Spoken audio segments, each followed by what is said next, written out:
Haj, umra va haramga aloqador atalg'ular. Haj arabchada bir narsani iroda qilmoq, ko'zlamak, takror barmoq va cho'ng bo'ladigan narsani ko'zlash degan ma'nolarni bildiradi.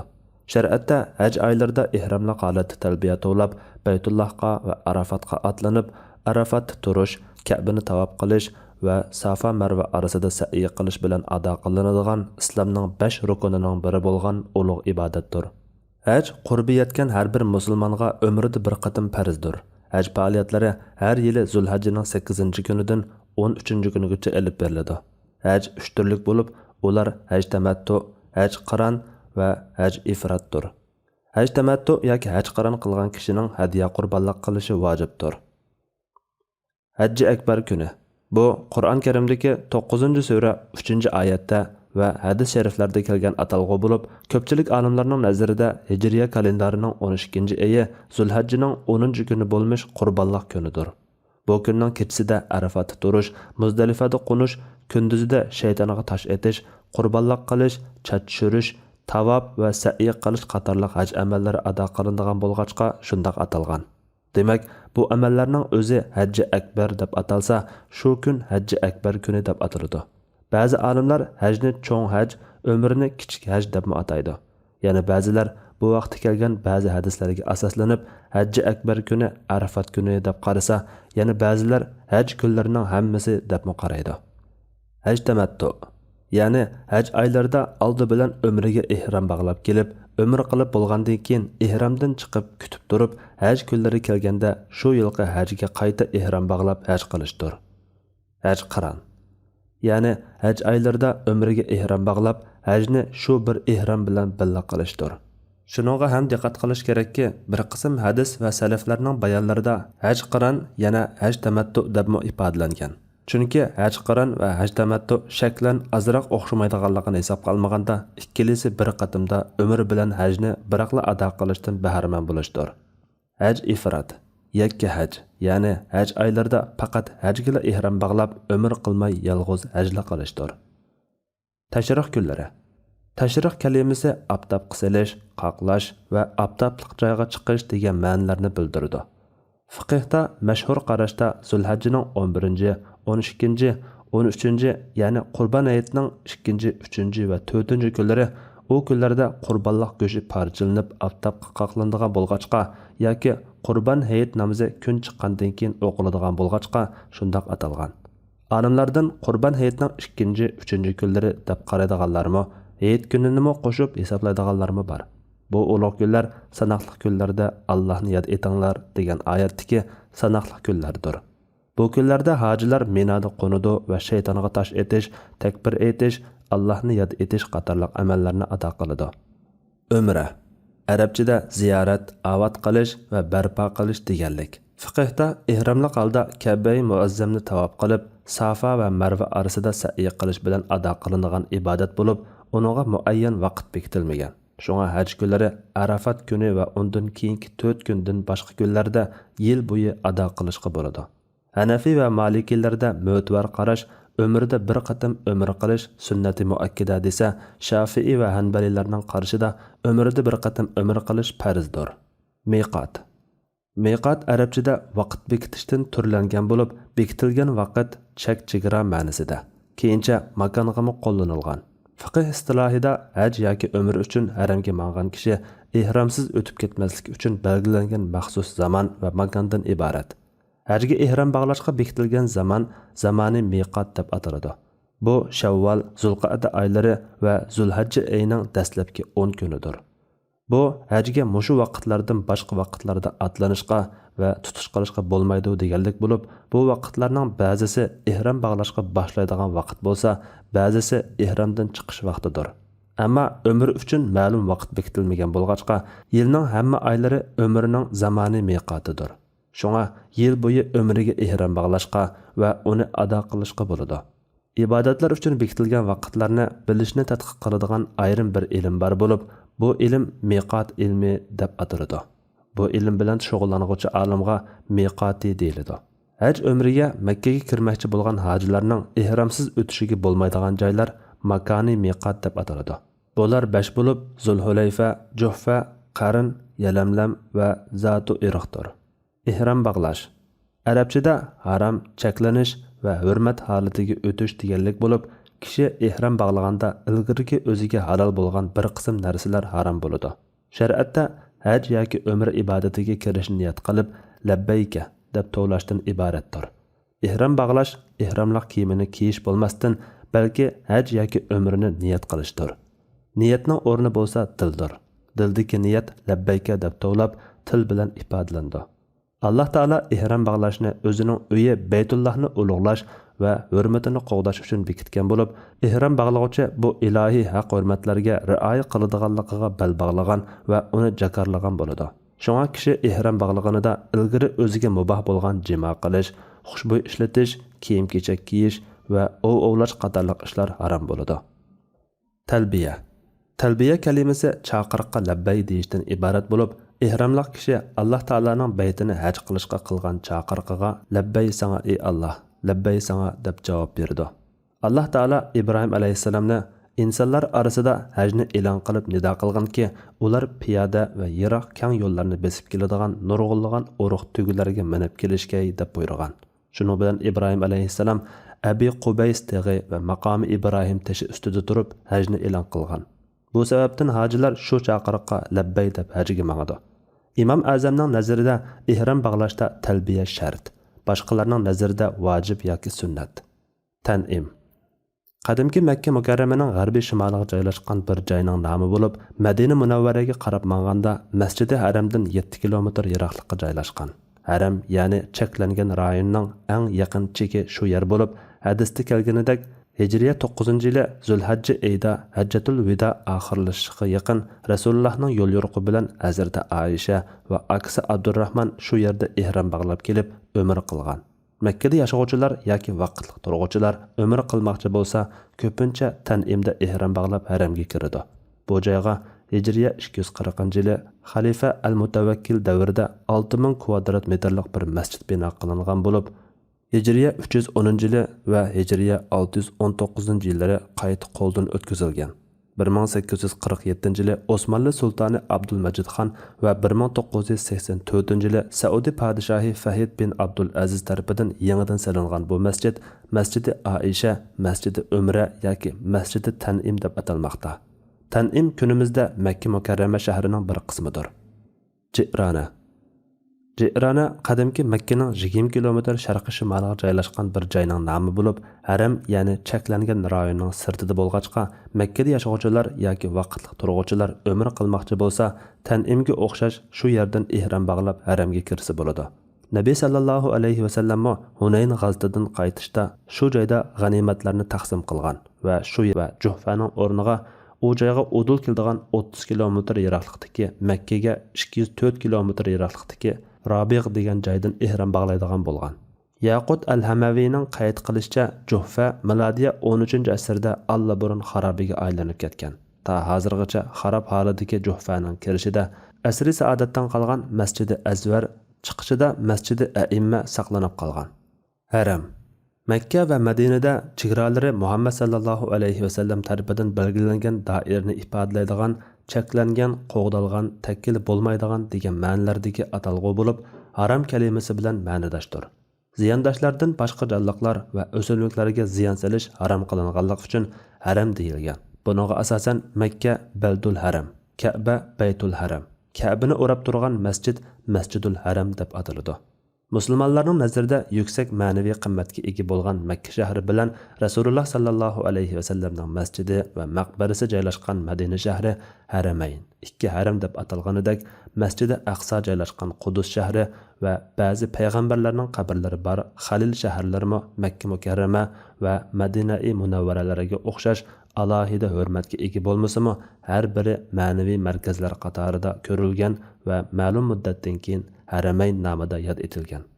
Ka'ba islom e'tiqodida yer yuzida salingan tunji ibodat uyi, musulmonlarning qiblasi, hajgohi va tavobgohidir. So'zlik ma'nosi to'rt burjak yoki kup shakllik bo'lgan Ka'b yildizidan kelgan Ka'bi kalimasi kup shakllik narsa degan ma'noda bo'lib, Qur'on Karimda 2 yerda Ka'bi shaklda, 15 yerda bayt shaklda tilga olingandir. Yana oyat va hadislarda uningga Baytulloh, Baytul Atiq, Baytul Haram, Baytul Muharram, Masjidi Haram, Baytul Ma'mur, Mash'arul Haram, Baniya, Davvar, Qadis, Nazir, Qibla, Hamsa va Mazbahga o'xshash turli ismlar berilgan. Xalq orasida ko'proq Ka'ba-i Muazzama deb ataladi. Makka-i Mukarrama shahridagi Masjidi Haramning markaziga joylashgan Ka'ba taxminan 1,5 metr kenglikdagi ul ustiga 15 metr egizlikda 1 metr 25 sm qalinlikda qo'pirilgan bo'lib, tashidan tashiga 10 metrda 79 cm cho'nglikda silingan. 4 tamning tashqi yuzi Makkaning atrofidagi tog'lardan to'chib kelingan o'xshamagan cho'nglikdagi 1614 parcha bazalit toshlardan tashkil topgandir. Ka'baning 4 burjiga 4 asosiy jo'grafiyalik tarafni ko'rsatadi. Bulardan kun chiqish tarafni ko'rsatgan burjakka Rukni Hajrul Asvad, janub tarafni ko'rsatgan burjakka Rukni Yamani, kun patish tarafni ko'rsatgan burjakka Rukni G'arbi va shimoliy tarafni ko'rsatgan burjakka bo'lsa Rukni Iroqi deyiladi. Ka'ba tamlarining o'ttirisi taxminan sharqiy shimol, g'arbiy shimol va sharqiy janub va g'arbiy janub taraflarini ko'rsatadi. Ba'zi manbalarda shimoliy burjakka, ba'zilarda kun patish burjakka Rukni Shami deyiladi. Ka'baning sharqiy burjikida yerdan 1,5 metr egizlikda kumushdan yasalgan bir qoplama ichida tavofning boshlang'ich va tugash nuqtasini ko'rsatadigan Hajarul Asvad qora tosh bordir. Sharqiy shimol temida Hajarul Aswadga 2 metr yiroqlikda yerdan 1 metr 92 cm egizlikda Ka'ba eshigi, g'arbiy shimol temida bo'lsa ikki uchi Rukni Shami bilan Rukni Iroqidan 2 metr qadar yiroqlikda va hatim deb atalgan yarim chambar shaklida 1 metr 31 cm egizlikdagi tam bilan o'ralgan hijr yer olmoqda. Hajarul Asvad bilan Ka'ba eshigi orasidagi 2 metrlik qismiga multazam, Rukni Yamani bilan g'arbiy tam ustidagi Hajjaj tarafidan etib o'tilgan eshik orasidagi qismiga mustajar deyiladi. Hajarul Asvad. Hajarul Asvad qora tosh degan ma'noda bo'lib, Ka'baning sharqiy janubiy burjigiga tavofni boshlash nuqtasini bildirish maqsadida qo'yilgan. Yerdan 1,5 metrdek egizlikda, diametri taxminan 30 cm va tuxumsimon shaklda va qoraga yaqin qiniq qizil rangli bir toshdir. Maqomi Ibrohim. Hazrati Ibrohim va o'g'li Ismoil alayhissalomlar Ka'bani silish jarayonida Hazrati Ibrohim ustiga dastlab turib tam qo'pirgan, shundaqla ustida turib insonlarni hajga da'vat qilgan tosh yoki shu tosh qo'yilgan joydir. Maqomi Ibrohim muborak va ulug' bir toshdir. Haqiqatan insonlarga tunji silingan uy, ya'ni Baytulloh Makkadadir. Muborakdir. Jahon ahliga hidoyatdir. Uningda ochiq alomatlar borki, maqom Ibrohim shularning biridir. Ali Imron surasi 96-97 oyat. Tarix bo'yicha Makka xalqi tarafidan qo'g'dilib kelgan maqom Ibrohim sharaflik va ulug' Ka'baning qo'viqidan 10 metr yiroqlikda bo'lib, kunimizda Saudiya podshohi Faysal tarafidan qo'yilgan 6 bo'lonliq aynakli qafas ichida saqlanmoqda. Alloh taolo bandalarni maqom Ibrohimdan bir joyni namozgoh qilinglar deb buyurg'achqa, tavofdan keyin mushu toshning kaynidagi joyda 2 rakat tavof namozi o'qiladi. Multazam. Arabchada ching asirib chaplashib duo qilinadigan joy degan ma'noda bo'lib, Masjidul Haramda Hajarul Asvad bilan Ka'baning ishigining orliqidagi 4 gaz keladigan duogohdir. Duogoh panogoh deb ataladi. Bu joyga maydasini, yuzini, bilaklarini va alqonlarini yeb chaplab duo qilish mustahabdir. Hatim, hijr. Ka'baning nuri ostiga to'g'ri keladigan, ikki uchi Ka'ba tamiga tutashmaydigan qo'riq, pakar tam bilan cho'ridilgan yarim chambar shakllik bo'sh yerning nomi. Bu yer Ka'baning bir qismi hisoblanadigan bo'lib, tavof qilganda uning sirtidan aylanish kerak. U yerda gunohlar pachaqlanib ketadi deb qaralib, shundoq atalgan. Bu yer Ka'baning bir qismi hisoblanadigan turib, uningdan ayrim tutilganlikdan yana hijr deb ataladi. Zamzam. Masjidi Haramda Hajarul Aswadning dal udulida Ka'badan 19 metr yiroqlikdagi bir buloqdan chiqadigan musulmonlar to'limi e'tiborlaydigan alohida suv bo'lib, mo'l va oqquchi, Jibril so'zlagandagi ovoz, oqqan chog'da chiqqan ovoz, ko'pkandagi ovoz, qayerdan kelganligi aniq bo'lmagan suv degan ma'nolardagi Zamzamga bog'lab shundoq deyilgan. Hazrati Ismoilning onasi Hazrati Hajar Makka cho'rida uzun muddat suv izlab, oxiri bo'qi Ismoilni qo'yib qo'ygan yerdan to'xtovsiz bulduqlab chiqqan suvni ko'rib, asta to'xta deganligi yoki yiqib ketib qolmasin deb atrofni qum bilan qirlab to'sib qo'yganligi uchun Zamzam deyilganligi haqida rivoyatlar bor. Abdullah ibn Abbas radhiyallohu anhuma Zamzamga suv ovozi deb ma'no aytgan. Mas'udi va Yaqut al-Hamavi qatorliqlar Farischadagi otlar suv ichganda chiqaradigan ovoz ma'nosidagi Zamzama degan so'zdan turlangan degan bo'lsa-mu, bu ismning tegining arabcha bo'lish ehtimoli yuqoriroq. Hazrati Ismoilning ismiga bog'lab Bi'r Ismoil deb ataladigan Zamzam quduqining Makka uchun qanchalik ahamiyatga ega ekanligi shakli va ximiyaviy xususiyatlariga ishora qiladigan 60 dan ko'proq ismi bor bo'lib, Shabbaa, Murviya, Nafi'a, Afiya, Maymuna, Barra, Maznuna, Kafiya, Mu'ziba, Shifa'us Suqim, Ta'amu Tu'im, Xazmatu Jibril qatorliqlarni sanab o'tishga bo'ladi. Zamzam kalimasi Qur'on Karimda tilga ilinmagan bo'lsa-mu, hadis shariflarda ko'p tilga ilingan. Zamzam yer yuziga balqib chiqqan birli ko'zlik buloq bo'lib, Hazrati Ibrohim alayhissalom tarafidan atrofi qazilib quduq shakliga keltirilgan va Hajar onamiz bilan o'g'li Ismoil bu quduq atrofida yashashga boshlagan. Shundaqla Zamzam Makkada hayot nishonasi bo'lib qolgan va Yaman, Suriya liniyasida yo'lovchilik qilguvchilarning diqqatini tortgan. Jumladan asli yurtlari Yaman bo'lgan Jurhum urqidan bir karvon yo'lovchilik asnosida bugungi Makka rayonida tushgan qilib dam olayotganda yiroqda uchayotgan qushlarni ko'rib, shu atrofda suv bo'lsa kerak deyishib, ikki kishini charlashga avatidi. Shu tariqa Zamzam quduqidan xabardor bo'lib, Hazrati Hajarning huzuriga keladi. Hazrati Hajar Zamzam suyidan foydalanishdan boshqa hech qanday haq da'vo qilmaslik sharti bilan ularning o'ltiraqlashib qolishiga qo'shiladi. Makkada o'ltiraq turmushga imkon yaratgan Zamzam quduqi Hazrati Ibrohim va Ismoil alayhissalomlar tarafidan qo'pirilgan Ka'ba bilan bir butunlashib, Masjidi Haramning muqaddas sanalgan makonlardan biri bo'lib qolgan. Safa Marva Ka'ba yendagi ikki to'pilik yoki pakarroq tog'ning nomi bo'lib, haj va umra qilguvchining Ka'bani tavob qilib bo'lgandan keyin bu ikki tog' o'rtasida 7 qatim Safadan mangib Marvaga kelish, bir qatim Marvadan Safaga qaytish yana bir qatim hisoblanadi. Berib kelish orqali sa'iy qilishi vojibdir. Bu faoliyat ayni chog'lardagi Ibrohim alayhissalomning ayoli Buvi Hajarning bo'g'i Ismoil alayhissalom uchun suv izlab Safa Marva orqada sa'iy qilishidek tarixiy voqealarni xotirlash, shundaqla Allohdan rahmat va yordam tilashda Buvi Hajarni ulgu qilishdan iboratdir. Ikki tog' oraliqi 400 metrga yaqin bo'lib, hozir har ikkisi haram masjidining ichidadir. Baqara surasi 158-oyatida tilga olingandir. Tarviya kuni Zulhajning 8-kuni bo'lib, tarviya kalimasi arabchada sug'armoq, tafakkur qilmoq, boshqa turmoq, o'ylanmoq, ko'rmak, ko'rsatmak va rivoyat qilmoq degandek ma'nolarni bildiradi.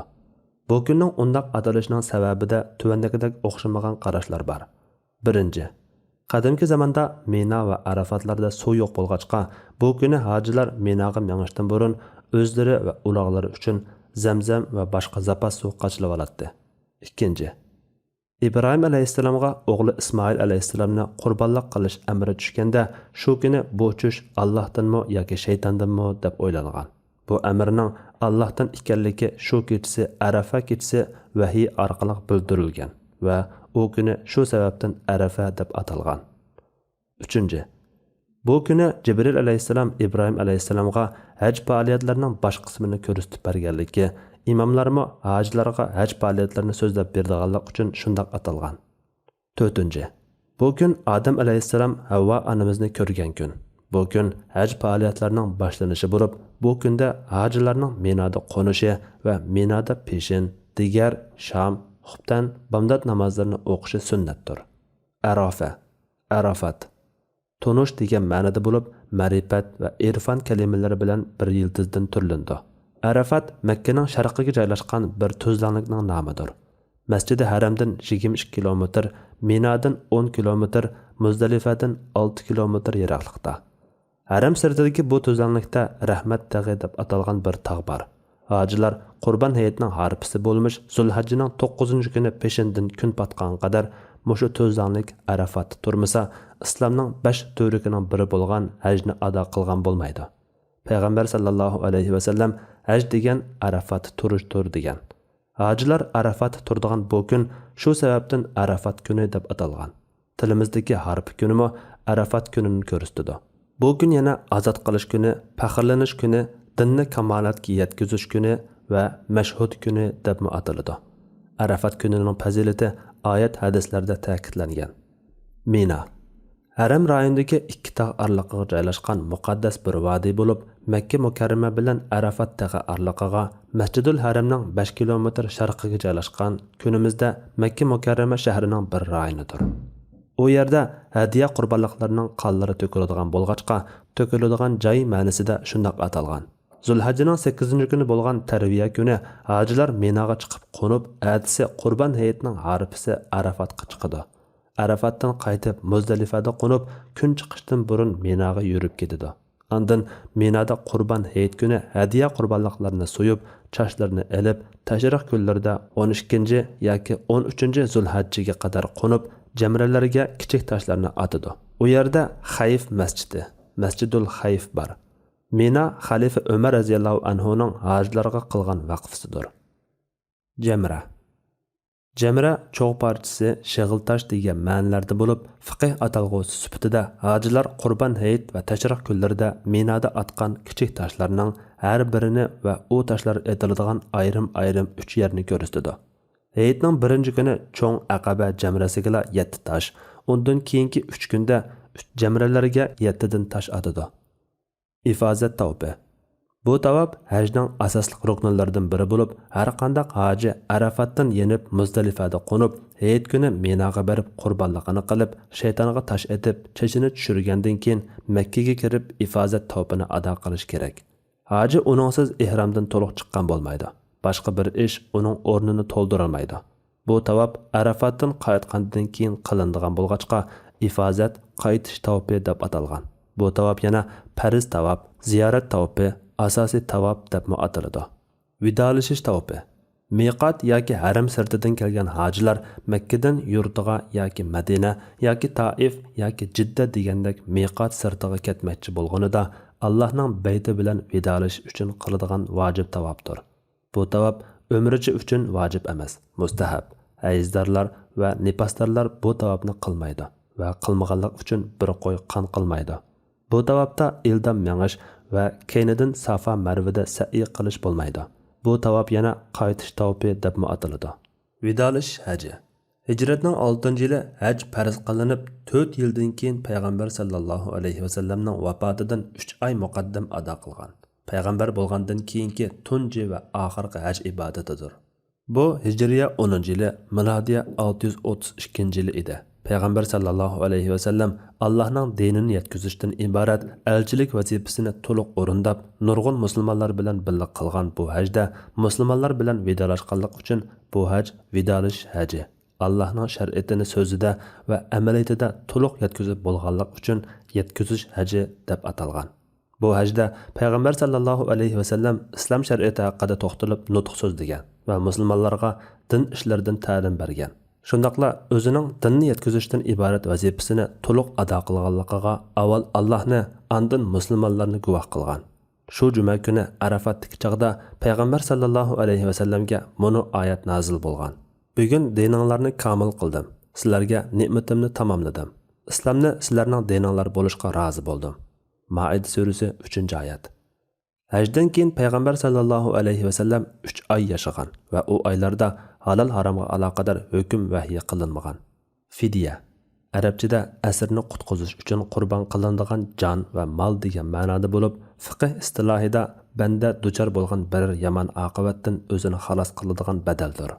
Masalan, dushman qo'liga tushgan asrni qutqizish uchun berilgan moddiy to'lam yoki almashtirilgan asr, kasallik yoki yashanganlik sababli ro'za tutolmaslik, shundaqla ihrom holatda cheklangan ishlarni qilib solganlik uchun ado qilinadigan miskinga tamoq berish, ro'za tutish va qon qilishlar, haj tamattu va haj qaranda vojib bo'ladigan qurbonlik yoki ro'za tutish, haj bilan umrida biror vojibni tark qilganlik uchun qilinadigan qurbonlik yoki ro'za tutish, ayol Allohning belgilamalariga rioya qila olmasligidan qo'rqqanda xotinning xatini elish uchun eriga beradigan mol qatorliqlar.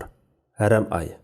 Bu ulug'lash va hurmatlash talab qilingan gunoh ma'siyat va taat ibodatning jazo va mukofoti hasillanadigan alohida fazilatli oy bo'lib, hijriy kalendari bo'yicha 11, 12 1 va 7 oylari bo'lmish Zulqa'da, Zulhajja, Muharram va Rajab oylari Allah osmon zaminni yaratgandan tortib mangulik ulug'lanadigan haram oylardir.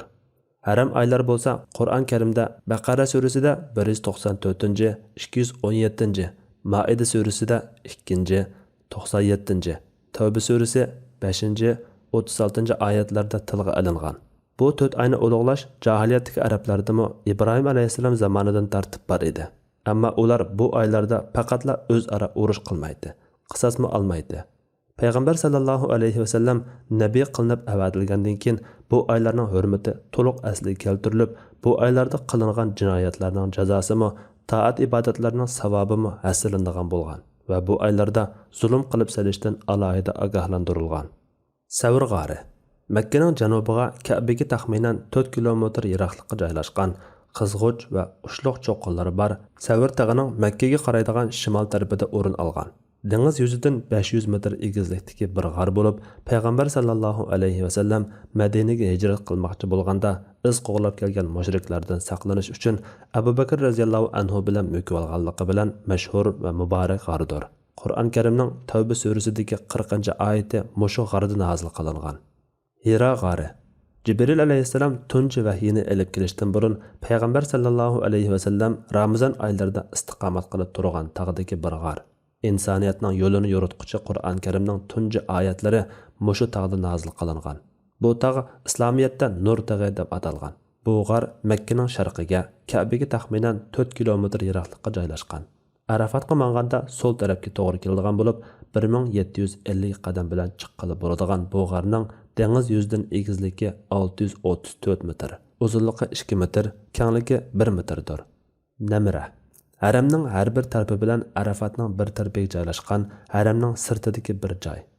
Madina, ya'ni Madina-i Munawvara payg'ambar sallallohu alayhi vasallamning masjidi va maqbarasi o'rin olgan hijrat yurti. Islomning ikki haram diyoridan biri. Rasululloh va xalifalarning hokimiyat markazi bo'lmish qadim va aziz shahar. Arab yarim orlining g'arbida Hijaz rayonida Qizil dengiz qirg'og'iga taxminan 130 kilometr yiroqlikda, Makka-i Mukarramaning 350 kilometrdek shimolida keng bir tuzlanlikka joylashgan. Madina shahrining bilingan eng qadimiy ismi Yesrib bo'lib, Madina tarixiga aloqador asarlar bilan mashhur muhaddis va faqih Imom Nuriddin Samhudi bu ismning bu diyorga tunji o'ltiraqlashgan Yesrib ibn Vali ibn Qayna ibn Mahlabil degan kishining ismidan kelganligini ilgari surgan. G'arb jug'rofiyachilardan Petlomi va Stefanuslar Easribba deb qayd qilgan. Ziyon selish, qalamqon qilish, yomonlash, yuziga selish, buzg'unchilik degandek ma'nolarga ega sarib tumuridan turlangan. Yasrib ismi Qur'on Karimda Madina shahrining eti sifatida bir qatim tilga olingan. Hijratdan keyin Rasululloh bu shahriga Toba, Toyiba, yaqimliq va go'zal degandek izgu ma'noli ismlar berilishini xohlagan. Islom manbalarida Madina shahriga Tayyiba, Miskina, Azra, Jabira, Majbura, Mahbuba, Mahjuba Qur'on Karimda dar deb immo qilinganligi uchun Darul Hijra, Darul Iman, Darus Sunna Rasul akramaga bog'lab Madinatul Rasul, Madinatul Nabi va Madinatul Munawvara degandek ismlar bilan qayd qilinganligi ma'lum.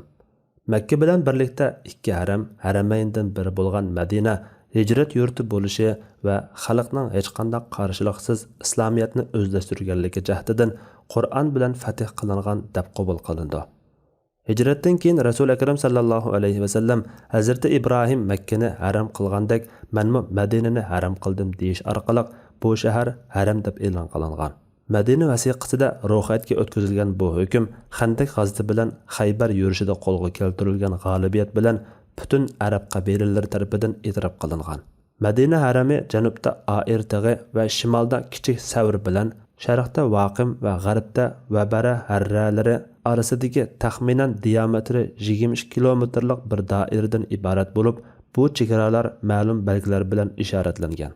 Quba Makka Madina orasidagi hijrat yo'li bo'yiga joylashgan, Madinaning g'arbiy janubidagi bog'u bo'stonliq bir mahalla bo'lib, ansarlardan Amr ibn Avf jamoatining turalg'usidir. Masjidi Nabaviydan 4 kilometr yiroqlikda bo'lib, hozir Madina shahri ichidadir. Ilgariroq hijrat qilgan sahobalar u yerda yashaydigan ansarlar bilan birga u yerda bir masjid bino qilgan. payg'ambar sallallohu alayhi vasallam Madinaga hijrat qilib borganida u joyga tushgan va u masjidda namoz o'qigan. Alloh taolo u masjidni birinchi kunidan tartibla taqvo asosiga qurilgan masjid deb sifatlagan bo'lib, Quba masjidining fazilati ko'pligan hadislarda bayon qilingan. Darul Hijrat Arabchada hijrat yurti, hijrat diyari degan ma'noda bo'lib, payg'ambar sallallohu alayhi vasallam va u zotning sahoba kiramlari shirik va kufrni tashlab hijrat qilib berib, iymon va qarindoshlik asosida islom davlatini qurgan Madina Munawvaraning nomidir. Bu diyar yana Rasul shahri, islom diyari, iymon diyari, sunnat diyari, nusrat diyari, Taba, Tayba deb ataladi. Jahiliyatda ismi Yasrib bo'lib, payg'ambar sallallohu alayhi vasallam muborak hijrati bilan nurlantirganlikdan Madina Munawvara deb atalgan. Madina Munawvaraning asli aholisi bo'lmish ansarlar ahli Darul Hijrat deb ataladi. Madinada yashab o'tgan mashhur 4 mazhabning biri bo'lgan Maliki mazhabining imomi Imom Malik Darul Hijrat imomi deb tanilgandir. Ravza Sharif Arabchada bog', Guliston degan ma'noda bo'lib, payg'ambar sallallohu alayhi vasallamning Madina Munawvaradagi uyi, hozirgi qabrisi bor joy bilan masjididagi munbari orliqidagi muborak joy.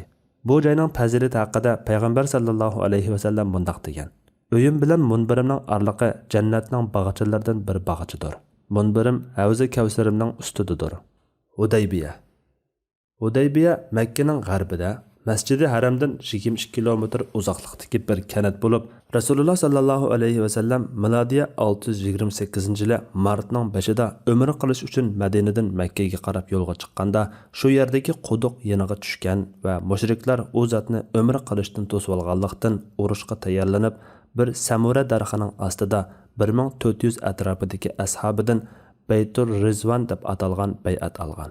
Mashhur Hudaybiya sulhi tuzilgan bu joyning bir qismi haramga, bir qismi halol doiraga tava bo'lib, haram doirasining Masjidi Haramdan eng yiroq tarafi hisoblanadi. Kunimizda yana Shumaysi deb ataladi. Zulhulayfa bugungi kunimizda Abiyaru Ali deb ataladigan Madina sirtidagi bir kanat bo'lib, Makkaga Madina tarafdan kirmoqchi bo'lgan barliq hojilarning miqoti, ihrom bog'lash uchun belgilab berilgan joydir. Makka bilan bo'lgan orliqi 420 kilometr. Madinadagi Masjidi Nabaviy bilan bo'lgan orliqi taxminan 10 kilometr keladi. Zulhulayfa barliq miqatlarning ichida Makka bilan bo'lgan orliqi eng yiroq bo'lganidir. Sajiya Islom tadqiqot markazi